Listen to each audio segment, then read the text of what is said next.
Merhaba, öncelikle kanalımıza hoş geldiniz. Ben Celal Yıldırım.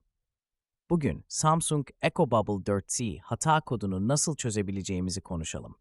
Bu hata, genellikle makinenin su almadığı veya suyun düzgün boşaltılmadığı durumlarda görülür. Öncelikle su vananızı kontrol edin. Vananın açık olduğundan emin olun. Ardından su giriş hortumlarını kontrol ederek tıkanma veya bükülme olup olmadığını gözden geçirin. Hortumlar temizse, makinenin filtre kısmını temizleyerek sorunu çözebilirsiniz.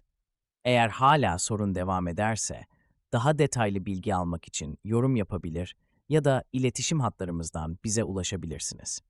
Kanalımıza abone olmayı unutmayın.